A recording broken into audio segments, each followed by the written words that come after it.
My husband was supposed to visit his sick friend in Atlanta for a week. At the last minute, I decided to surprise him. I packed his favorite peach cobbler, drove 2 hours, and knocked on the door he'd given me as his friend's address. At that moment, when I saw the person who opened the door, my world fell apart. What I discovered in the next 48 hours destroyed 42 years of marriage. But before I tell you that story, I need you to understand who I was before that day. Before everything I believed about my life turned out to be a lie. If you're connecting with my story, please hit the like button. Subscribe to this channel so you don't miss my next life stories. And tell me in the comments where you're watching this video from and what time it is there right now. It makes me so happy to know which corner of the world is listening to me and at what time of day you're keeping me company. My name is Margaret Hartwell, but everyone calls me Maggie. I'm 65 years old now, though I feel about 100 after everything that happened. I live in Maplewood, Georgia, a small town about 40 miles outside of Atlanta, where everyone knows everyone and secrets are supposed to be impossible to keep. I was born right here in Maplewood in 1960, the youngest of 4 children. My daddy, James Sullivan, worked at the paper mill, and my mama, Dorothy, kept house and raised us kids with a firm hand and a loving heart. We weren't rich by any stretch, but we had what mattered: family, faith, and a roof over our heads. Growing up in the 60s and 70s in a small southern town was simple in a way life doesn't seem to be anymore. We played outside until the streetlights came on. We walked to school without fear. We knew all our neighbors, and they knew us, which meant we couldn't get away with much mischief. I was always the quiet one in my family. My older sisters, Ruth and Caroline, were the social butterflies, always going to dances and dating different boys. My brother Thomas was the athletic one, star of the high school football team. But me? I was the bookworm. You could always find me curled up in a corner somewhere with a novel, lost in worlds far away from Maplewood. That love of books led me to my calling. When I graduated from Maplewood High in 1978, I knew exactly what I wanted to do with my life. I wanted to be a librarian. I wanted to spend my days surrounded by books, helping other people discover the joy of reading the way I had. My parents were supportive, though a bit puzzled. "A librarian?" Daddy asked, scratching his head. "Well, I suppose someone's got to do it." Mama was more enthusiastic. "That's a respectable profession for a young lady," she declared. "You'll meet nice people, professional people." I enrolled at Georgia State University in Atlanta that fall, commuting back and forth from Maplewood because we couldn't afford for me to live on campus. It was exhausting, an hour each way on the bus, but I didn't mind. I was doing what I loved, studying library science and literature, preparing for my future. It was during my sophomore year, in the spring of 1980, that I met Richard Hartwell. Everyone called him Rick. He was 23 at the time, 3 years older than me, and he'd just started working for Southern States Insurance as a claims adjuster. He came into the university library one evening, looking for books on business law. I was working the reference desk. "Excuse me, miss," he said. And I looked up from the book I was reading to see a tall, handsome man with dark hair and warm brown eyes. "I'm looking for some books on insurance regulations. I'm new to the field and trying to learn everything I can." I helped him find what he needed, and we got to talking. He was charming in an easy, unassuming way. He told me about his new job, about how he'd grown up in a small town not unlike Maplewood, about how he was trying to build a career and make something of himself. "What about you?" he asked. "What's a pretty girl like you doing buried in all these books on a Friday night?" I blushed. No one had ever called me pretty before. "I work here, and I'm studying to be a librarian." "A librarian," he repeated, smiling. "That suits you. You have that calm, intelligent look about you." We talked for another hour, long past when his books were due to be checked out. When he finally left, he asked if he could come back the next week. "Not for books," he clarified. "To see me?" I said yes. Our courtship was sweet and simple. Rick would come to the library twice a week, always bringing me a Coca-Cola and a candy bar from the vending machine. We'd sit in the corner during my breaks and talk about everything: our families, our dreams, our favorite books and movies. He was steady and reliable, qualities I valued after growing up with not much money. He had a good job with a future. He treated me with respect, and he made me laugh, which was something I didn't do enough of back then. 6 months after we met, Rick asked me to marry him. We were sitting on a bench in Piedmont Park in Atlanta, watching the sunset, when he got down on one knee and pulled out a small velvet box. "Maggie Sullivan," he said, his voice nervous but determined. I don't have much to offer you yet. Just a steady job, a good heart, and a promise that I'll spend the rest of my life trying to make you happy. Will you marry me? I said yes through happy tears. The ring was modest, a small diamond on a gold band, but it was the most beautiful thing I'd ever seen. We got married in August of 1980 at First Baptist Church in Maplewood. I was 20, he was 23. It was a small wedding, family and close friends, but it was perfect. Mama cried the whole ceremony. Daddy shook Rick's hand and told him, "You take good care of my little girl, you hear?" And for 42 years, I believed he did. We started our married life in a small rental house on the outskirts of Maplewood. It wasn't much, 2 bedrooms, 1 bathroom, a kitchen barely big enough to turn around in, but it was ours. I finished my degree while Rick worked long hours at the insurance company, determined to move up the ladder. In 1981, I got my first job as a librarian at Maplewood Public Library. It was everything I'd dreamed of.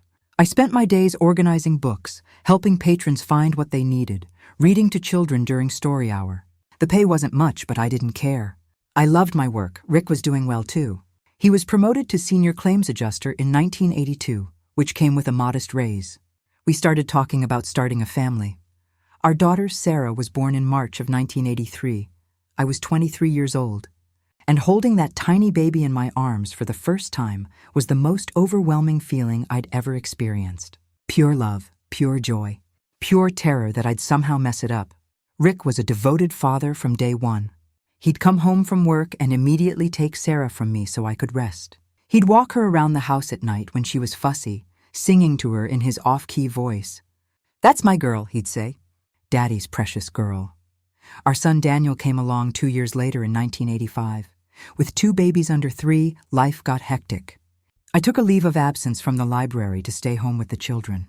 Rick picked up extra overtime to make up for my lost income. Those were hard years financially, but they were good years. We were a family. We had Sunday dinners with my parents and siblings.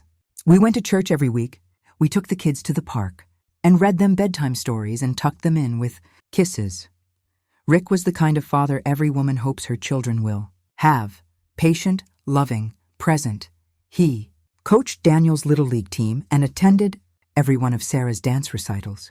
He helped with homework and fixed scraped knees and played pretend for hours without complaint.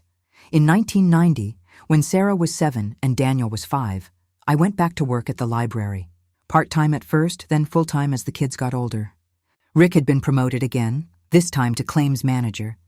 And between our 2 incomes, we were finally able to buy our first house. It was a modest ranch-style home on Maple Street, hence the town's name, Maplewood, for all the maple trees that lined the residential streets. 3 bedrooms, 2 bathrooms, a small backyard with a swing set we put up ourselves one Saturday. It wasn't fancy, but it was ours, bought and paid for with our hard work. The 1990s were our golden years. The kids were growing up healthy and happy. Rick and I had found our rhythm after 10 years of marriage. We had date nights once a month, dinner at the local diner, maybe a movie after. Nothing extravagant, but it kept us connected. We were partners in every sense of the word. When the washing machine broke, Rick fixed it. When Sarah needed help with a school project, I stayed up late with her, building a diorama of the solar system. When Rick's father died in 1994, I held him while he cried and took care of everything so he could grieve. That's what marriage was supposed to be: partnership, support, being there for each other through good times and bad, or so I thought. Sarah graduated from high school in 2001 and went off to the University of Georgia to study education. She wanted to be a teacher, following in her mother's footsteps of wanting to help people learn. Daniel graduated 2 years later and chose engineering at Georgia Tech. With both kids out of the house, Rick and I entered a new phase of our marriage. We were empty nesters at 43 and 46. The house felt too quiet at first, but we adjusted. We started taking weekend trips to Savannah, to Charleston, to the North Georgia mountains. We talked about retirement, about what we'd do when we finally stopped working. Rick wanted to travel more, maybe get an RV and see the country. I wanted to volunteer at the library, maybe write the novel I'd been thinking about for years. The 2000s passed in a comfortable blur. Sarah got married in 2008 to a good man named Thomas Brooks. They gave us our first grandchild, Emma, in 2010. Daniel married his college sweetheart Jessica in 2011, and they had twin boys, Jacob and Joshua, in 2013. Rick and I were grandparents. We were in our 50s, healthy and happy, with our whole lives ahead of us. At least, that's what I believed. Rick retired from Southern States Insurance in 2015 at the age of 65. He'd worked there for 35 years and had a nice pension to show for it. There was a retirement party at the office. I helped plan it, with cake and speeches about what a dedicated employee he'd been. I retired from Maplewood Public Library 2 years later in 2017. After 36 years of service, they threw me a surprise party. Former patrons I'd helped as children came back with their own children to thank me. Rick stood in the corner, beaming with pride. Retirement was supposed to be our time. No more work obligations, no more schedules. Just us, enjoying the fruits of 40-plus years of hard labor. And for about a year, it was wonderful. We worked in the garden together. We went to all of Emma's soccer games and the twins' school plays. We drove up to see Sarah and Daniel regularly. We took a cruise to the Caribbean, our first big vacation in years. But then, in late 2018, things started to change. It was subtle at first. Rick started talking about an old friend from his insurance days, a man named Bernard Whitfield who lived in Atlanta. Bernie's not doing well, Rick mentioned one evening over dinner. His wife passed away last year and he's been struggling. I'm thinking about driving up to visit him. Maybe cheer him up a bit. That's sweet of you, I said, not thinking anything of it. Rick had always been the kind of man who kept in touch with old friends, who showed up when people needed him. He made that first trip to Atlanta in November 2018. He was gone for 3 days. When he came back, he seemed lighter somehow, more energized. How's Bernard? I asked. Better now, Rick replied. It did him good to have company. I think I'll go back next month, make sure he's doing okay. And he did. And the month after that, and the month after that. By the spring of 2019, Rick was making trips to Atlanta twice a month, sometimes staying for a week at a time. Bernie must really need you, I commented once. Not suspiciously, just observing. He does, Rick said quickly. He's got nobody else. I'm all he's got. I didn't question it. Why would I? Rick was a good man doing a kind thing for a friend in need. That was who he was, or who I thought he was. But other things started changing too. Small things that I noticed but didn't put together. Rick started dyeing his hair. He'd been going gray since his 50s, dignified silver that I actually liked. But in the summer of 2019, he came home from the barber with dark brown hair that looked unnatural on a man pushing 70. What do you think? He asked, running his hand through it self-consciously. It's different, I said diplomatically. What made you decide to color it? He shrugged. Just felt like looking younger, I guess. Is that wrong? No, of course not. If it makes you happy. Then came the new clothes. Rick had always been a khakis and polo shirt kind of man. Comfortable, practical. But he started buying different things. Newer styles, tighter-fitting jeans, button-down shirts in colors he'd never worn before. You're quite the fashion plate these days, I teased when he came home from the mall with yet another shopping bag. He laughed it off. Just tired of looking like an old man. We're not dead yet, right? He joined a gym too, something he'd never shown interest in before. Suddenly, he was going 3 times a week, coming home sweaty and energized, talking about his personal trainer and his workout routine. This is great, Rick, I said, genuinely happy. You seem more alive than you've been in years. And it was true. He did seem more alive, more excited about life. I just didn't realize it was because he was living a second one. There were other signs I missed or chose not to see. His phone became surgically attached to his hand. He'd always been casual about it before, leaving it on the kitchen counter or in his truck. But now it went everywhere with him, even to the bathroom. Once, when he was in the shower, his phone buzzed on the nightstand. I glanced over out of habit and saw a text preview. Miss you already. Can't wait for next week. My heart did a strange little flip, but then I reasoned it away. It was probably one of the kids. Or maybe Bernard, thanking Rick for visiting.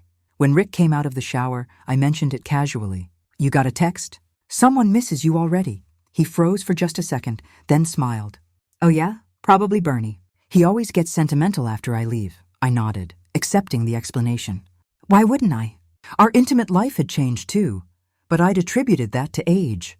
We were in our 60s. Things naturally slowed down. At least, that's what I told myself when Rick started making excuses more often than not. I'm tired tonight, Maggie. Maybe tomorrow night. I think I'm coming down with something. I didn't take it personally. We'd been married over 40 years. Passion naturally faded, right? Looking back now, I can see all the signs so clearly. But when you trust someone completely, when you've built an entire life with them, you don't go looking for evidence that they're betraying you. You make excuses. You rationalize. You choose to believe the best, because the alternative is too painful to consider. My best friend Eleanor Walsh was the first person to voice concerns. Eleanor and I had been friends since high school. We'd raised our kids together, shared recipes and gossip, supported each other through every up and down life threw at us. She knew me better than anyone except Rick. We were having lunch at the diner one day in February 2020 when she finally said something. Maggie, honey, don't take this the wrong way, but is everything okay with Rick? I looked up from my chicken salad, surprised. Of course. Why do you ask? Eleanor hesitated, choosing her words carefully. He just seems different lately. The hair dye, the new clothes, all these trips to Atlanta. And you seem a little lonely. I'm not lonely, I protested. Rick's just helping out a friend who's going through a hard time. It's very generous of him, actually. I'm sure it is, Eleanor said gently. I just want to make sure you're okay, that everything's okay. Everything's fine, I assured her, and I believed it. I truly did.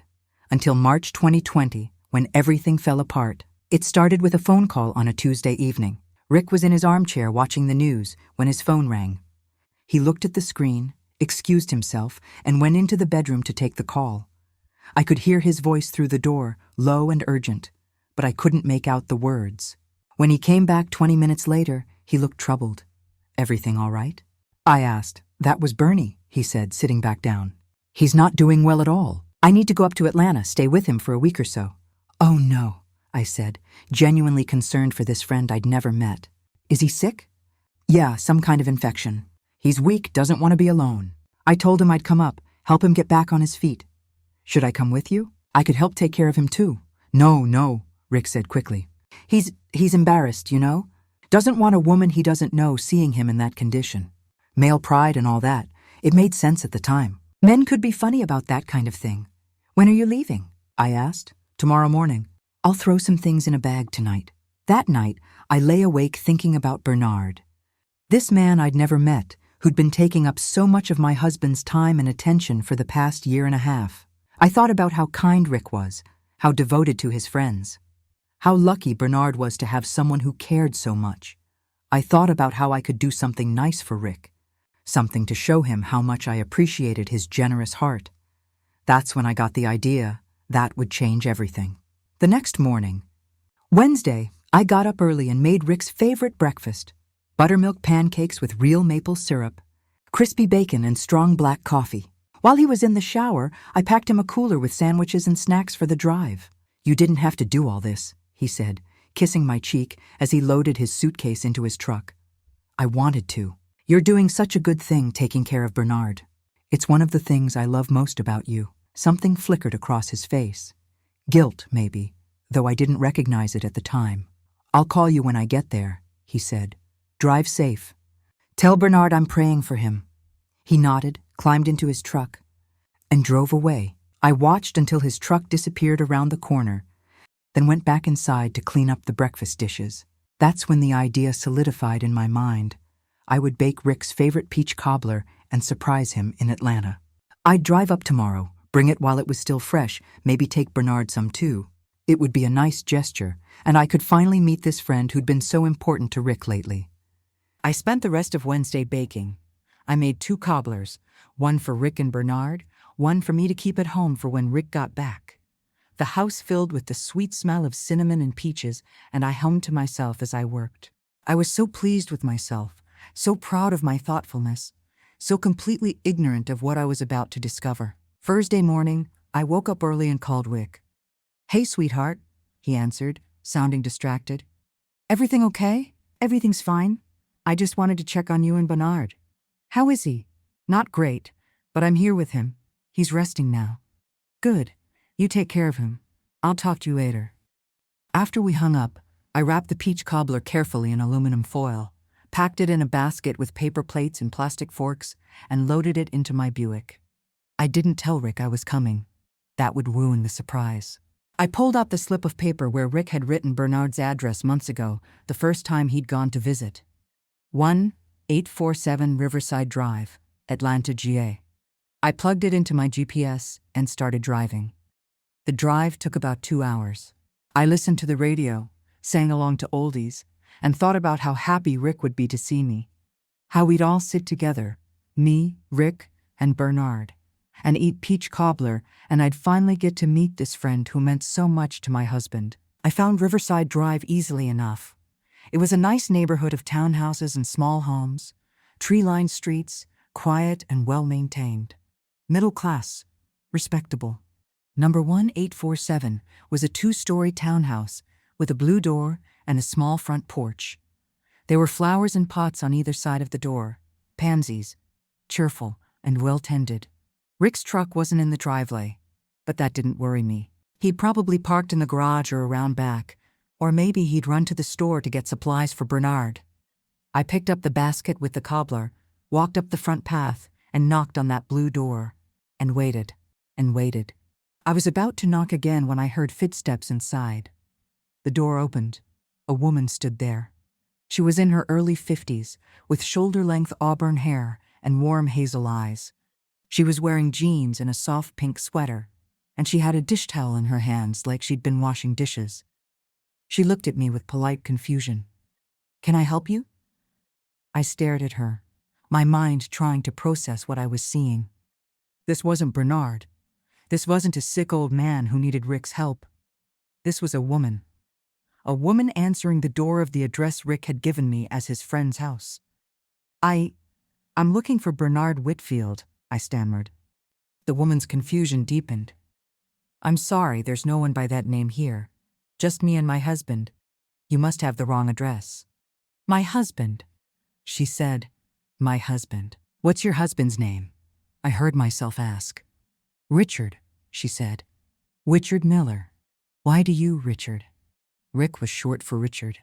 The world tilted sideways. "Are you all right?" the woman asked, concern replacing confusion. "You look pale.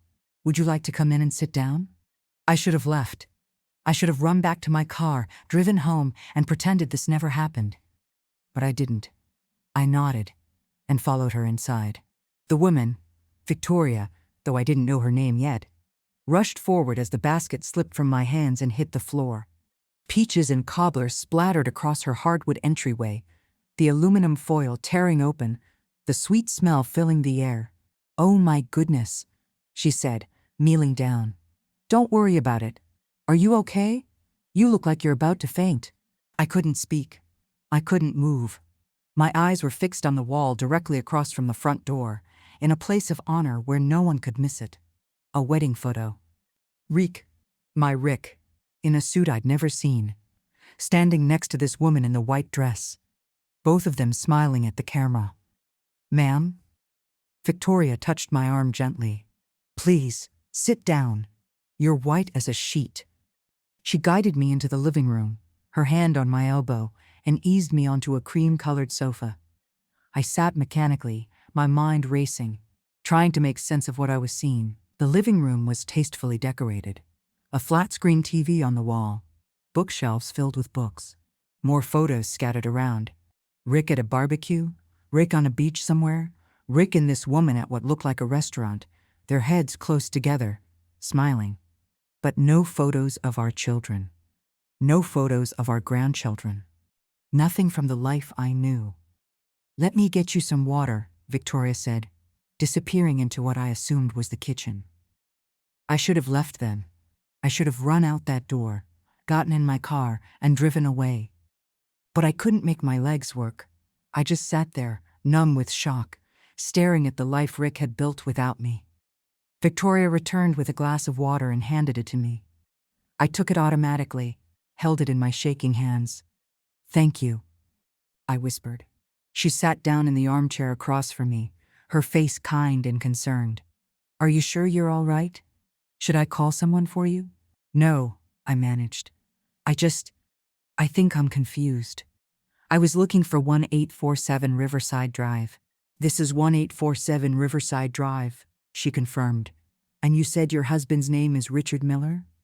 That's right. Richard Miller. She paused, studying my face more carefully now. Why were you looking for someone named Bernard Whitfield at this address? I couldn't tell her the truth. Not yet. I needed information first. I needed to understand what was happening before I revealed who I was. I must have written down the wrong address, I said, trying to keep my voice steady. I'm so sorry to have bothered you. I should go. But Victoria was looking at me more intently now. Wait a minute. You seem very upset for someone who just got an address wrong. Her voice was gentle, but curious. And you keep looking at the pictures of my husband. I've been caught. I forced myself to meet her eyes. He looks familiar, I said carefully. I think I might know him from somewhere. Victoria's expression changed slightly.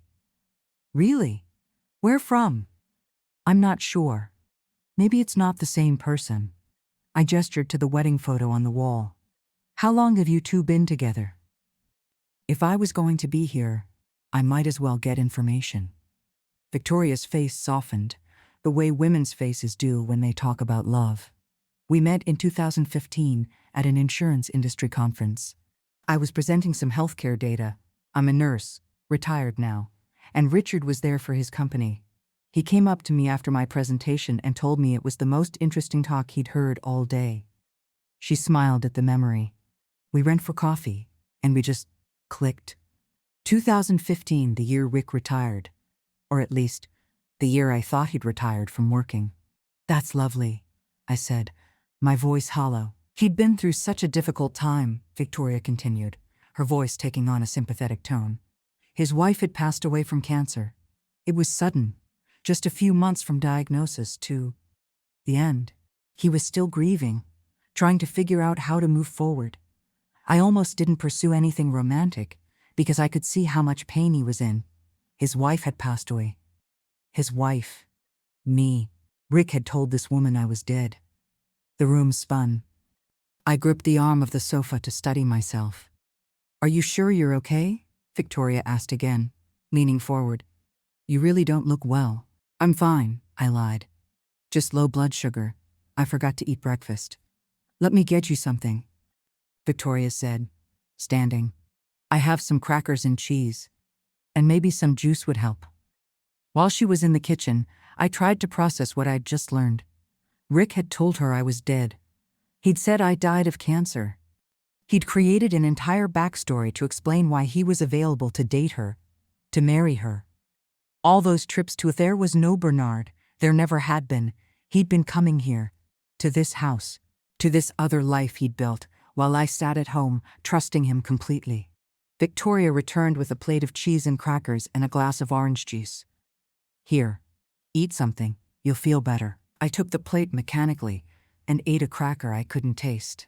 Victoria watched me with kind concern, this woman who thought she was helping a confused stranger, not knowing she was sitting across from the wife her husband had supposedly buried. Thank you, I said. You're very kind. Of course. Victoria settled back into her chair. So, you're from around here? A small town outside Atlanta, I said vaguely. Maplewood. I watched her face carefully, but there was no recognition. Rick had probably told her he was from Atlanta originally. Or maybe he'd mentioned Maplewood but said it was just where he used to live, before his wife died. I grew up in Marietta myself, Victoria said. Moved to Atlanta for nursing school and never left. Richard lived here too, in a little apartment downtown before we got married. After the wedding, we bought this place together. It's perfect for us. Not too big, not too small. After the wedding that happened while Rick was still married to me. Does he still work? I asked, trying to keep my voice casual, trying to gather as much information as I could. Oh no, he retired years ago from Southern States Insurance. Worked there over 30 years. He has a nice pension. She paused, taking a sip of her own water. Though he does some consulting work now and then. Travels back to his old territory a couple times a month, meets with former clients. Keeps him busy, gives him something to do. You know how men are, They need to feel useful. His consulting work. That was me. That was our home in Maplewood. Our life together. He'd reduced 42 years of marriage to consulting work he did twice a month. I felt like I might be sick. Does he have children? I asked, my voice barely steady. Yes, 2 from his first marriage, Sarah and Daniel. They're wonderful people. Victoria's face brightened. Sarah's a teacher, just like her mother was. And Daniel's an engineer. They both live in Georgia, not too far from here. Our children. She knew about our children. Have you met them? I asked, my heart pounding. Oh no, Victoria said, and I felt a strange mixture of relief and confusion. Richard says they're still processing their mother's death. It's been 5 years, but grief doesn't have a timeline, you know. They're not quite ready to meet someone new in their father's life. I understand completely. I don't want to push. So she'd never met Sarah and Daniel.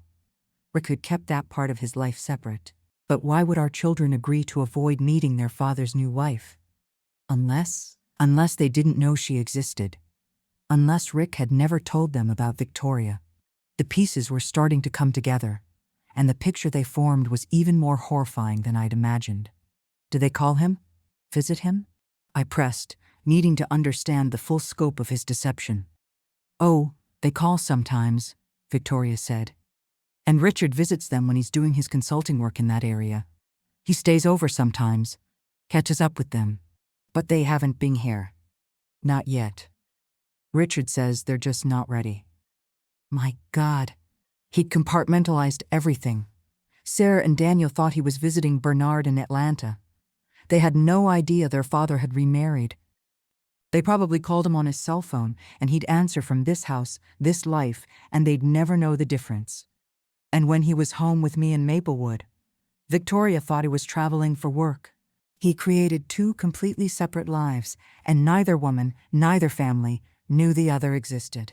When will Richard be home? I asked, checking the time on the wall clock. It was almost noon. Victoria glanced at her watch. Actually, he should be back soon. He had some errands to run this morning, but he said he'd be home for lunch. She looked at me curiously. Would you like to stay and meet him? Maybe he'll remember where you 2 know each other from. Would I like to meet my husband of 42 years in his other wife's house? Yes, I said, my voice steadier now, anger beginning to replace shock. I think I'd very much like to meet Richard. We sat in awkward silence for a few minutes. Victoria tried to make small talk about the neighborhood, about the weather, about a recipe she was planning to try for dinner. I responded mechanically, my mind racing, planning what I would say when Rick walked through that door. Part of me still couldn't believe this was real. Part of me expected to wake up and find it had all been a terrible nightmare. But the wedding photo on the wall was real. The house around me was real. Victoria was real. And my husband's betrayal was real. At 12:15, I heard a vehicle pull into the driveway. Victoria stood up, smiling. That's Richard now. My heart began to pound so hard I could hear it in my ears. This was it. The moment of truth. The moment when Rick's carefully constructed house of lies would come crashing down around him. A car door slammed. Footsteps on the walkway.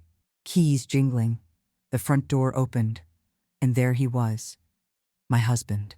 Richard. In khaki pants and a blue button-down shirt I'd never seen before. Carrying a bag from Home Depot. Looking relaxed and happy.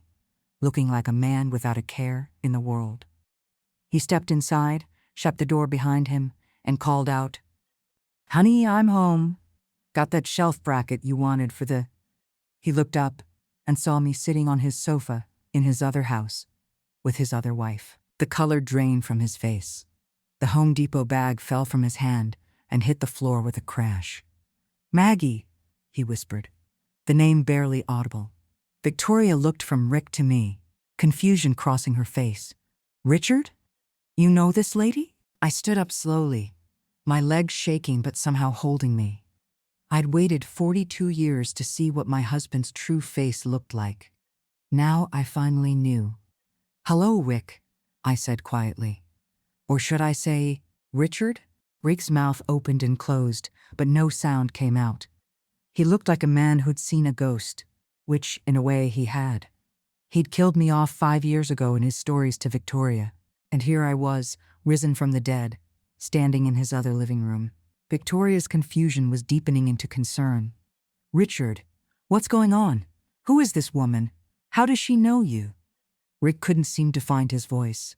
He just stared at me, frozen in the doorway, his face a mask of pure horror. So I spoke for him. My name is Margaret Hartwell, I said, turning to look at Victoria, keeping my voice steady and clear. But everyone calls me Maggie. I'm 65 years old, and I live at 412 Maple Street in Maplewood, Georgia. I've been married to Rick, for 42 years. We got married in August of 1980 at First Baptist Church in Maplewood. Victoria's face went white. What? No. That's not. Richard, tell her she's confused. Tell her there's been some mistake. But Rick still couldn't speak. He just stood there, his back against the door, looking at me with an expression that told me everything I needed to know. There was no mistake. There was no confusion. Everything I'd said was true, and he knew it. There's no mistake, I continued, my voice surprisingly steady considering my heart was breaking into 1,000 pieces. We have 2 children together, Sarah Elizabeth Hartwell Brooks, born March 1983, Daniel James Hartwell, born January 1985. We raised them in Maplewood. Sarah's a teacher, just like I was a librarian. Daniel's an engineer. They're both married. We have 3 grandchildren, Emma, Jacob, and Joshua. Richard, Victoria's voice was shaking now, rising with panic. Tell me this isn't true. Tell me your wife died of cancer 5 years ago, like you said. Tell me you're not still married to her. Rick finally found his voice, though it came out as barely more than a croak. Victoria, I can explain. Explain what? She demanded, her voice breaking. Explain why this woman is claiming to be your wife? Explain why you're not denying anything she's saying? Because he can't deny it, I said quietly, looking at Rick, this man I'd loved for over 4 decades, this stranger standing before me. Can you, Rick? You can't deny it because every word I've said is true. Rick's face crumpled. Maggie, what are you doing here? How did I find you? I finished for him, and now anger was creeping into my voice, hot and sharp. I came to bring you peach cobbler, Rick, your favorite. I wanted to surprise you. I wanted to finally meet Bernard Whitfield, this sick friend who's been taking up so much of your time for the past 1.5 years. Victoria let out a small gasp.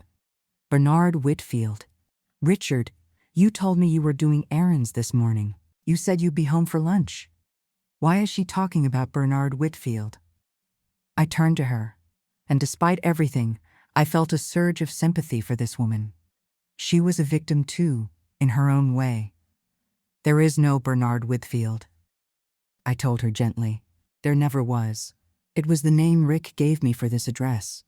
He told me he was visiting a sick friend here in Atlanta. That's where he said he was going yesterday morning, to help poor Bernard, who was so ill and alone. Victoria sank back down into the armchair, her hand over her mouth. Oh my God. You told him what? Rick said, his voice strangled. You told me what, Maggie? I told you I'd be home, I said, my voice shaking now with the force of my anger. Where else would I be, Rick? Where else would your wife of 42 years be, except at home, waiting for you to come back from your imaginary sick friend? Richard, Victoria said, her voice barely above a whisper. Is she telling the truth? Is she really your wife? The silence that followed was deafening. Rick looked between the 2 of us, his 2 wives, and I could see the exact moment he realized there was no way out of this. No explanation that would make any of this right. No lie smooth enough to cover up 4 decades of marriage. Yes, he said finally, the word falling into the room like a stone into still water. Yes, she's my wife. We've been married for 42 years. Victoria made it sound like she'd been punched. But you told me. You said your wife died. You said she had cancer. You showed me pictures. You told me stories about her, about how much you loved her, how hard it was to lose her. I know, Rick said miserably. I know what I told you. Stories about me, I said, my voice breaking now. He told you stories about me, about how much he loved me, about how hard it was to lose me. I turned to Rick. Except you didn't lose me, did you, Rick? I've been right there in Maplewood the whole time. Right where you left me every time you drove up here to live your other life. How long? Victoria demanded, standing up now, her voice getting stronger with anger. How long have you been married to her, while you've been married to me? Rick looked at the floor. We got married in 2017. And you've been married to her since 1980, Victoria said, the pieces falling into place. Which means you were already married when you met me. You were married when we started dating. You were married when you proposed to me. You were married when we stood in front of a minister and exchanged vows. I'm sorry, Rick said, and he actually sounded it. But sorry doesn't fix betrayal of this magnitude. Sorry doesn't give back 5 years of lies. You're sorry? I said incredulously. You're sorry? Rick, you killed me. You told this woman I died. You told our children? What did you tell our children? His face paled even more. I didn't tell them anything. They don't know about Victoria. Now it was my turn to be shocked. They don't know? Sarah and Daniel don't know you remarried? No, he said quietly. But you said. Victoria started, then stopped, understanding dawning. You told me they knew. You told me they just weren't ready to meet me yet. I lied, Rick admitted. About what? Victoria's voice was shrill now. About me? About her? About everything. What part of our marriage has been real, Richard? All of it, Rick said desperately. Victoria, what we have is real. I love you. This doesn't change that. Doesn't change. Victoria's laugh was bitter. You have another wife. You've been living with another woman for 42 years. How does that not change everything? And what about me? I said, my voice rising to match Victoria's. What about what we have, Rick? Does that count for nothing? 42 years of marriage, 2 children, 3 grandchildren, a whole life together. Was that not enough for you? Rick looked between us, trapped and desperate. I wanted both.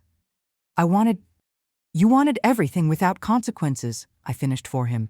You wanted your comfortable old life in Maplewood with your wife of 42 years, who knew you, who'd raised your children, who'd built a home with you. And you wanted your exciting new life in Atlanta with your younger wife, who made you feel relevant again, who didn't remind you that you were getting old. It wasn't like that, Rick protested weakly. Then what was it like? Victoria demanded. Explain it to us, Richard. Make us understand how a man could marry 2 women, tell each of them different lies, and think he could just keep it going forever.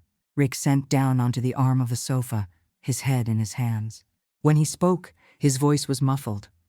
I met Victoria at that conference in 2015, right after I retired. And she was different from anything I'd known in Maplewood. She was exciting, new, interested in me in a way that made me feel young again. We started talking, emailing, meeting for coffee. And then it became more. An affair, I said flatly. You had an affair? Yes, Rick admitted. And I knew it was wrong, but I couldn't stop. Victoria made me feel like I was still somebody, not just some retired old man waiting to die. So you told her I was dead, I said. Because it was easier than getting a divorce, easier than being honest with either of us. I told her you died because I knew she wouldn't be with me otherwise, Rick said. She's a good person. She wouldn't have dated a married man. So I created a story that made it possible. You created a lie, Victoria corrected, her voice cold now. You made me part of your lie without my knowledge or consent. You made me the other woman without me knowing that's what I was. You're not the other woman, Rick said desperately. You're my wife. We're married. Are we? Victoria asked. Are we really married, Richard? Because I'm pretty sure you can't be legally married to 2 people at the same time. I'm pretty sure that's called bigamy. I'm pretty sure that's a crime. The word hung in the air between us. Bigamy. A crime. Rick had committed an actual crime. How did you manage it? I asked, genuinely curious now that the initial shock was wearing off. How did you split your time between 2 wives, 2 homes, 2 lives, without either of us figuring it out? Rick looked up at me, his face haggard. I told you I was visiting Bernard twice a month, sometimes for a week. You never questioned it, because you trusted me. I did trust you, I said, my voice breaking. That's what makes this so much worse. And I told Victoria I had consulting work in my old territory, Rick continued, that I'd be gone a few times a month visiting clients. She didn't question it because she trusted me too. So you'd leave Maplewood, telling me you were coming here to help Bernard, I said, working through the logistics. And you'd come here and live with Victoria. Then you'd leave here, telling her you had to go do consulting work, and you'd go back to Maplewood to live with me. Yes, Rick said simply. 2 homes, 2 completely separate lives. I shook my head. How did you keep it all straight? How did you remember which lies you'd told to whom? I just did, Rick said. After a while, it became routine. Second nature. Second nature, I repeated. Lying to your wife of 42 years became second nature to you. He had no answer for that. Victoria stood up abruptly. I need you both to leave. I need to think. Her voice broke. I need you both to get out of my house. Victoria, Rick started. No, she said sharply. I don't want to hear any more lies. I don't want any more explanations. I want you to leave. Both of you. Now. I stood up, my legs more steady now that the initial shock had passed. Victoria, I'm sorry. I'm so sorry you got caught up in this. You didn't deserve to be lied to. You didn't deserve to be made part of his deception without knowing. She looked at me with red, swollen eyes. Did you know? Did you have any idea? No, I said honestly. Not until I knocked on your door today. I thought I was bringing cobbler to cheer up a sick friend. I had no idea any of this existed. She nodded slowly, and I saw something pass between us. A moment of understanding. We were both victims here, both betrayed by the same man in different ways. I'm leaving, I said. But Victoria, if you need to talk, if you need anything, here's my number. I pulled a grocery receipt and a pen from my purse and scribbled my phone number on it. I know this is strange, given the circumstances, but we're both going through the same thing. We both trusted the wrong person. She took the receipt, clutched it in her hand. Thank you. I walked to the door, stepping around Rick, who still sat on the arm of the sofa looking defeated. Don't come home, I told him. Not tonight. Not until I've had time to figure out what to do. Maggie, please, he started. 42 years, I said, cutting him off. For 42 years, I believed in you. I trusted you. I built my entire life around you. And it was all a lie. At least the last 5 years were. So no, Rick. I don't want to hear what you have to say. Not right now. I opened the door, stepped out into the bright Atlanta sunlight, and walked to my car without looking back. I made it 3 blocks before I had to pull over. That's when I finally broke down. When the reality of it all crashed over me like a wave. 42 years of marriage. 2 children, 3 grandchildren. A whole life built together. And for the last 5 years, he'd been living a second life without me, with another woman, creating a whole separate existence where I didn't exist, except as a dead memory he'd invented. I cried until I had no tears left. Then I pulled myself together, wiped my face, and started the long drive back to Maplewood, back to the house Rick and I had bought in 1990. The house where we'd raised our children, the house I'd thought we'd grow old in together. Now I had to figure out if it was even legally mine, or if Rick had somehow put it in Victoria's name too, the way he'd apparently put himself in 2 places at once for 5 years. When I got home, the house felt different. Every room held memories that now felt like lies. Had Rick been thinking about Victoria when he sat at our kitchen table? Had he been comparing us when we lay in bed together? Had every moment of our life been contaminated by his double life? I sat down at the kitchen table where we'd eaten thousands of meals together and tried to figure out what to do next. Call a lawyer, That was the first step. Find out where I stood legally. Find out if our marriage was even valid anymore, or if his second marriage somehow negated ours. And tell the children. Sarah and Daniel needed to know the truth. They needed to know their father wasn't the man they thought he was. But not tonight.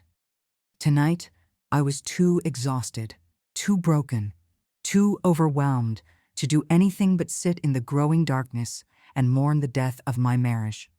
Because that's what this was. A death. The death of the life I thought I had. The death of the man I thought I'd married. The death of 42 years of trust and love and partnership. Rick had killed me in his stories to Victoria. But in a way, he'd killed me in reality too. The Maggie who'd woken up yesterday morning, happy and secure in her marriage, was gone. In her place was this new Maggie, who had to rebuild her entire life from the ground up at 65 years old. My phone buzzed. A text from Rick. I'm sorry. I know you don't want to hear from me, but I am so sorry. I never meant for this to happen. I stared at the words. Never meant for this to happen. As if 5 years of systematic lying and bigamy was just an accident. As if he'd somehow stumbled into having 2 wives by mistake. I didn't respond. I turned off my phone and sat in the darkness. In the house full of lies, I wondered how I'd survive this. But even then, even in that darkest moment, I knew I would survive. I'd survived 65 years on this earth. I'd survived childbirth and financial struggles and the death of my parents. I'd survived everything life had thrown at me, and I'd survived this too. I just didn't know how yet. I sat at that kitchen table until midnight, staring at the phone in my hand. Finally, I turned it back on and called Sarah. "Mom?" she answered, her voice thick with sleep. "Is everything okay? It's almost 1 a.m. I need you to come over tomorrow. You and Daniel both. I need to tell you something about your father." There was a pause. "Is that okay? Did something happen?" "Your father is fine. But I need to see you both. Please. It's important." "Okay," Sarah said slowly. "We'll be there tomorrow morning." "Mom, you're scaring me." "I know, honey. I'll see you tomorrow." The next morning, Sarah arrived first, bursting through the door at 9 o'clock with worry written all over her face. Daniel pulled up 10 minutes later, and we sat in the living room, the same room where we'd celebrated birthdays and Christmases, where we'd been a family. "What's going on?" Daniel asked. "Where's Dad?" I took a deep breath. "Your father has been lying to us, to all of us, for 5 years. And then I told him everything. About the trips to Atlanta that weren't to visit Bernard. About knocking on the door and meeting Victoria. About the wedding photo on the wall. About Rick telling Victoria that I had died of cancer 5 years ago." Sarah's face went from confusion to disbelief to horror. "No, that's impossible. Dad wouldn't do that." "He did," I said quietly. "I was there, Sarah. I sat in her living room. I saw the marriage certificate. He married her in 2017 while he was still married to me." Daniel stood up abruptly, his hands clenched into fists. "Are you telling us Dad committed bigamy, that he has another wife?" "Yes. But that would mean," Sarah's voice broke. "We would have known. We would have met her or something. How could he keep something like that secret?" "He never told you about her," I explained. "He told Victoria that you two knew about her but weren't ready to meet her yet. That you were still grieving your mother, and the mother would make it easier for you to refuse them. But he never actually introduced you, because then his whole lie would have fallen apart." "This is insane," Daniel said, pacing the room. "This can't be real." "I wish it wasn't," I said. "But it is. Your father has been living 2 completely separate lives. 2 weeks with me in Maplewood, 2 weeks with Victoria in Atlanta. Back and forth for 5 years. Sarah was crying now, silent tears streaming down her face. "How could he do this to you?" "To us? How could he lie like that for so long?" "I don't know," I said honestly. "But I wanted you to hear it from me before he tried to explain it away or make it sound like something it's not." My phone buzzed. A text from Rick. "Please let me talk to the kids. Let me explain." Daniel grabbed the phone and read the message. Explain what? How he's been cheating on Mom for 5 years? How he told some woman Mom was dead? There's nothing to explain. He typed back. Stay away from us. Don't call. Don't text. We don't want to hear from you. Over the next few weeks, the truth spread through Maplewood like wildfire. In a small town, secrets don't stay secret for long. I felt the pitying glances at the grocery store, heard the whispers at church. But I held my head high because I had done nothing wrong. Eleanor came over every day, bringing food and comfort and refusing to let me wallow. You're going to get through this, she told me firmly. You're stronger than you think. I filed for divorce immediately. My lawyer said it would be quick given the circumstances. Bigamy made everything simpler, legally speaking. Victoria called me 2 weeks after that terrible day. I left him, she said without preamble. I moved out the same day you came to the house. I filed for an annulment. Our marriage wasn't legal anyway. I'm sorry, I said, and I meant it. Don't be. You didn't do anything wrong. Neither did I. We both loved the wrong man. She paused. I just wanted you to know that I had no idea he was still married. If I'd known, I never would have. I know, I said gently. I believe you. Thank you for that, she said, her voice thick with emotion. I needed to hear it. Rick tried to come home 3 days after I'd discovered his double life. He stood on the porch, knocking and calling my name, but Daniel had changed the locks. Finally, he left. I heard later that he checked into a motel on the highway, not going back to Atlanta, not going anywhere, just existing in limbo between his 2 collapsed lives. He sent letters, left voicemails, each one full of apologies and excuses. I never meant to hurt anyone. I thought I could make it work. I love you both, but love doesn't look like what Rick did. Love doesn't involve systematic deception and lies. Love doesn't mean killing your wife in story so you can have a new one without the inconvenience of divorce. The divorce was finalized in November of 2020, 8 months after I'd knocked on Victoria's door. 42 years of marriage ended. I kept the house, kept my share of Rick's pension, kept my dignity. Rick didn't fight any of it. Maybe guilt, maybe exhaustion, maybe just the knowledge that he'd destroyed something that could never be repaired. Sarah and Daniel tried to maintain some relationship with their father, mostly for the grandchildren's sake. But it was strained, awkward, nothing like the close relationship they'd had before. Rick had betrayed not just me, but them too. He'd shown them that the father they'd loved and trusted their whole lives was capable of profound deception. That kind of betrayal doesn't just disappear because time passes. The first year after the divorce was brutal. I'd wake up reaching for Rick before remembering he wasn't there and never would be again. I'd start to tell him something before realizing I had no one to tell. I'd see older couples at church, still together after 50 or 60 years, and wonder what I'd done wrong. Why hadn't I been enough? But slowly, with Eleanor's help and therapy with Dr. Catherine Morrison, I began to understand that I hadn't done anything wrong. Rick's choices were his own. His lies were his own. His betrayal was his own. I could have been the perfect wife, though God knows I wasn't, and he still would have done what he did because it was about him, not me. I started volunteering at the library again. Just a few hours a week. It felt good to be around books and people and normalcy. I joined a book club, started taking morning walks, learned to cook for one. Small steps toward building a new life from the ruins of my old one. Now, 3 years after that March day, when everything changed, I can say I'm okay. Not great, not like before, but okay. I'm 68 years old. I have my health, my children, my grandchildren, my friends. I have a life that's mine, built on truth instead of lies. Rick is 71 now, living alone in a small apartment in Atlanta. Victoria remarried last year, Sarah told me, having heard it somehow through the grapevine. She married a widower, a real one this time, someone honest. I was happy for her. She deserved happiness after what Rick put her through.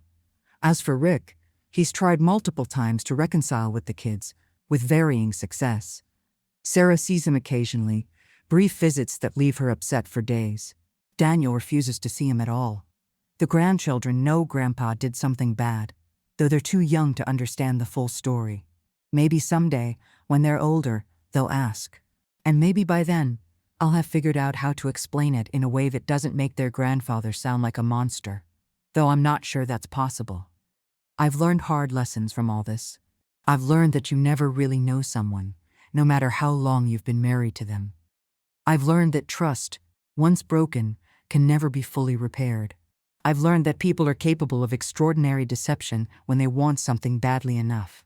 And I've learned that I'm stronger than I ever thought possible.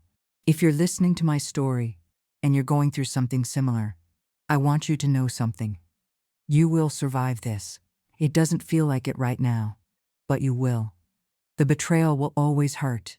The lies will always sting, but they won't destroy you unless you let them. Trust your instincts. If something feels wrong, investigate. Don't make excuses for suspicious behavior. Don't rationalize away red flags. And remember that you are not responsible for someone else's choices to deceive you. You can't control what another person does.